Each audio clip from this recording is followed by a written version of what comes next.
Okay, here we go. This is my second try at this. I have to talk a little faster because it turns out you can't have super long videos. Solving, verifying, graphing inequalities. This is going to take all your knowledge from solving algebraic equations plus what you did in the last lesson where you were practicing graphing. The one strange thing will be how we check this. In the textbook, they check 3 numbers. We're never going to bother doing that. We're only going to check 2 numbers. So let's start with the solving. To solve this equation, you do exactly what you've always done. Isolate the x by adding the 4.5 for each side. So 10.7 is less than or equal to x. We don't read it that way. Even though it's written that way, you read it x is greater than or equal to 7. And that is your solution. When you go to check your solution, you have your left side and your right side, and you want to make sure that you have the right starting point. So you substitute the 10.7 minus 4.5. You pick up your calculator, and you do it on your calculator. You don't just guess, or you can do it in your head if you'd like, but you should check on your calculator. And it is 6.2, so you know you got that correct.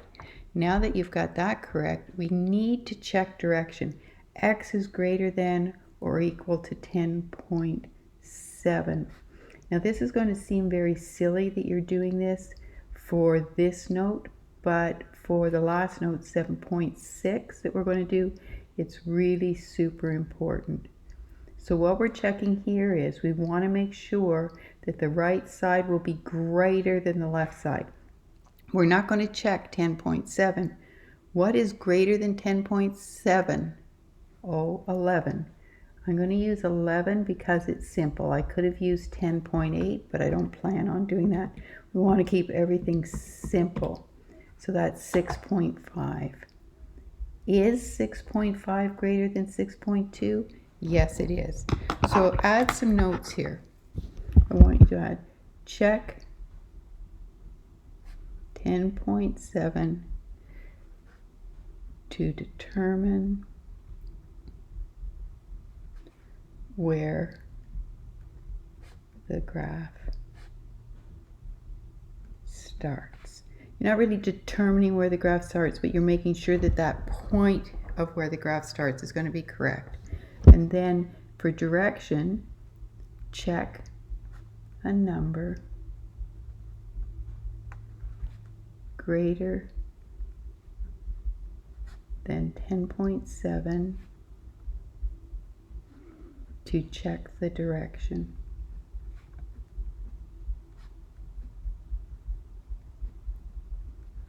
And then you're going to graph it. So your line drawn with a ruler every time. You're graphing 10.7 for your starting point. It's equal, so it's a closed circle. Now remember, don't go 10.7 less than. Here's what you do. X is greater than 10.7, so because it's greater than, you go to the right. And you've got example number 1 almost done. I'd like a little bit of notation done for this just so you remember.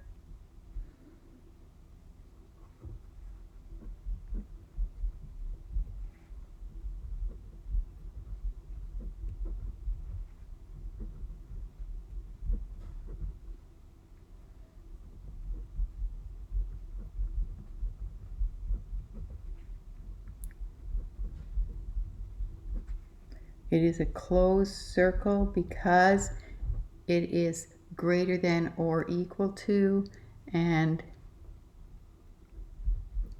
the direction is to the right.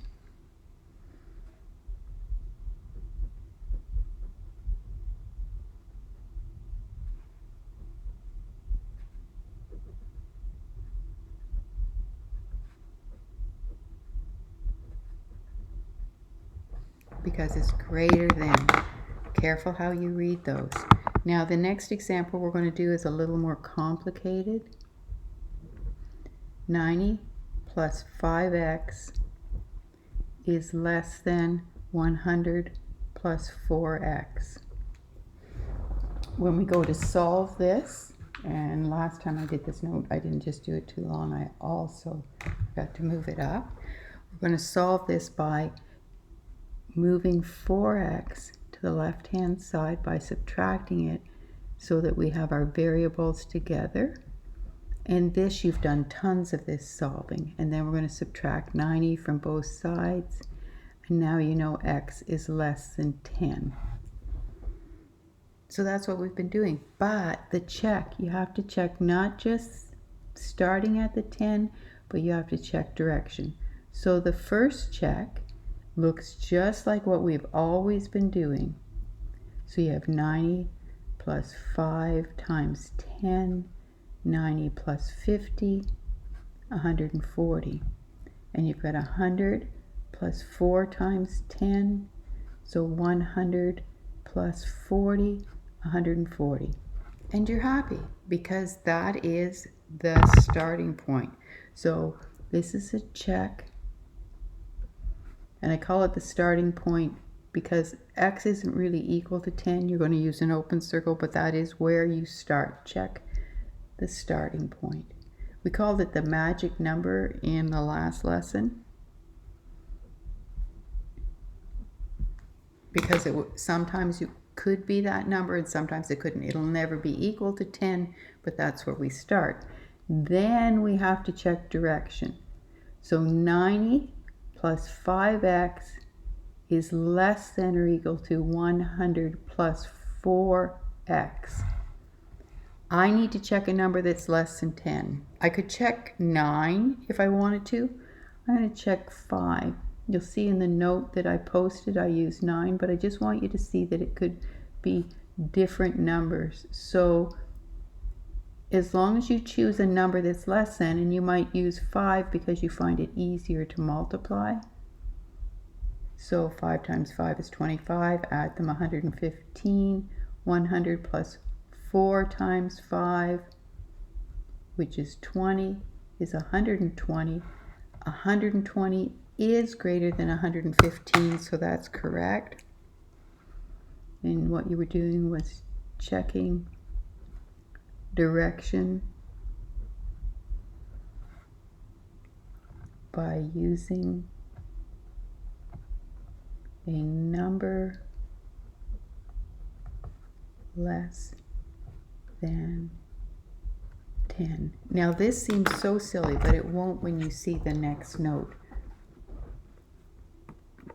Practice it now so that you're good at it, and then you'll see. Now again, I'm going to state the textbook says check 3 numbers. Don't bother. 2, the starting point, and 1 other number. And it says x is less than 10, so you go to the left.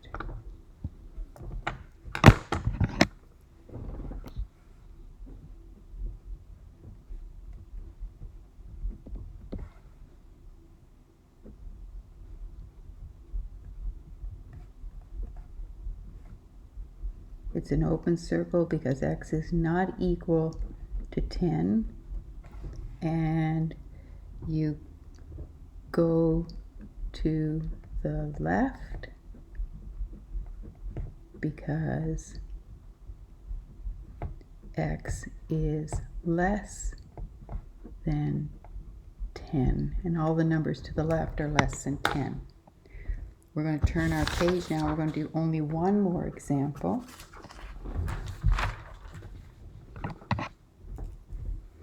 And you can pause and stop and go back. Do whatever you need to do, guys. I am sorry that I'm going a bit faster, but turns out my video was too long last time. So x is divided by 4, and it's greater than 12. Now to do this, you're going to multiply both sides by 4. I just switched colors of ink so that you could see which 4 came first. So x is greater than 48. And we've done this before, so you're okay with that. The first check you should be okay with. X over 4 12, 48 divided by 4. Don't just guess that it's 12, make sure. And it's 12, and you're okay. When you go to check the direction, that's where it's going to get tricky. And I chose this one because it is trickier. You want to make sure that whatever's on the left side is greater than the right side. Now, what number will you choose? You can't have 48. It has to be greater than 48. You can choose 49 if you want. You'll get a decimal answer. I'm going to choose 52. Now, in the note that I'm going to send you a picture of, I don't choose 52. I'm doing this so you can see both done. And 52 divided by 4 is 13. 13 is greater than 12. Check direction with a number greater than 48. Now I chose 52 because it can be divided by 4. You could have chosen 56. You could have chosen 60 like I did in the picture I sent you. You could have chosen 100. As long as it's greater than 48, and to make it easier on yourself, pick a number that can be divided evenly by 4. And then we graph it. 48, open circle, x is greater, so you go to the right. Now, I want you to do page 298, number 8, A to C. You can do them all if you want, but I want you at least to do those 3. And then I want you to do number 9, A to E. But you can do more if you want. So you can pick lots of questions to do, but I expect that you will do these 8 questions. I believe there's exactly 8. Yes, sir. So I don't think it's asking too much of you to do 8 in detail, all the checks with the graphs done with a ruler. Bye for now.